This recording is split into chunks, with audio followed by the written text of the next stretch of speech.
दोस्तों, welcome everyone to dear मित्रों। तो दोस्तों, अभी तक हम लोगों ने काफ़ी प्रैक्टिकल्स हम कर लिए। अब थोड़ा सा ध्यान देने की ज़रूरत है हमारे थियरी पार्ट पे। थियरी हम लोग को छोड़ना नहीं है, just because theory 4 to 5 marks के अंदर का कवरेज हमारे पेपर में रहता है। तो यहाँ पे मैंने थियरी को एक्सप्लेन करने की काफ़ी ज़्यादा कोशिश की है। होपफुली आपको वीडियो समझ आएगा। आज का हमारा टॉपिक जो है वो है कि हम लोग को इंट्रिंसिक वैल्यू क्या रहता है, मार्केट वैल्यू ऑफ शेयर क्या रहता है और फेयर वैल्यू ऑफ शेयर्स क्या होता है। तो ये तीनों जो है आपके एग्ज़ाम में काफ़ी बार पूछे गए रिपीटेड क्वेश्चन में से एक है। इसकी वजह से मैंने इसका एक्सप्लेनेशन यहाँ पे लिया है।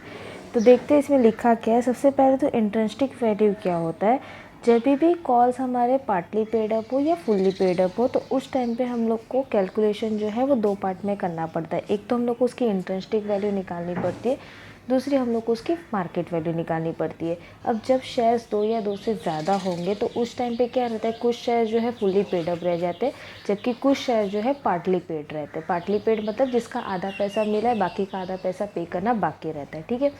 तो इंट्रिंसिक वैल्यू में ये एज्यूम किया जाता है कि जो भी शेयर पार्टली पेड अप है वो शेयर जो है आगे फ्यूचर में हमको उसका पैसा मिल जाएगा। यानी सारे शेयर जो है वो कन्वर्ट किस में करते, फुल्ली पेड अप में। अब जिसका पैसा बाकी है, मतलब पार्टली पेड है, तो उसका जो पैसा जितना बाकी रहता है वो हम लोग नेट एसेट्स में जोड़ते हैं। फॉर एग्ज़ाम्पल, अगर ए का इक्विटी शेयर है 100 रुपीज़ पेड अप था, बी का इक्विटी शेयर था जिसमें से 40 पेड अप था, तो 60 हमारा क्या हो गया, अनपेड कॉल हो गया। वो 60 हम लोग को शेयर्स के साथ मल्टीप्लाई करके किसके अंदर जोड़ना पड़ता है, नेट एसेट्स में। क्यों?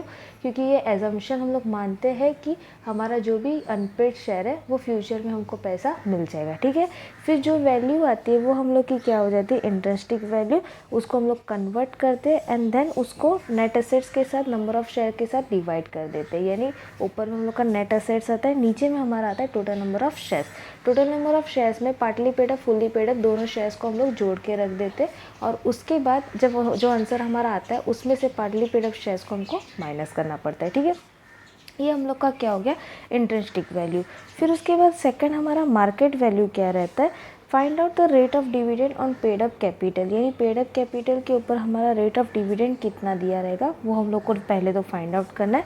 फिर उसके बाद हम लोग को ये फॉर्मूला अप्लाई करना है, जिसका फॉर्मूला का है rate of dividend divide by expected rate of return multiply by paid up amount पर शेयर। हम लोग का जो भी डिविडेंड का रेट है उसमें से एक्सपेक्टेड रेट ऑफ रिटर्न को नीचे कर देना है और पेड अप शेयर जो है वो हम लोग को मल्टीप्लाई में रख देना है। अब पेड अप शेयर जो है 10 रुपया भी हो सकता है, 5 रुपया भी हो सकता है। ठीक है। फिर उसके बाद लास्ट हम लोग का है फेयर वैल्यू। फेयर वैल्यू का मतलब क्या होता है, जब हम लोग इंट्रिंसिक वैल्यू और मार्केट वैल्यू का एवरेज निकालते हैं तो उसको हम लोग क्या बोलते हैं, फेयर वैल्यू।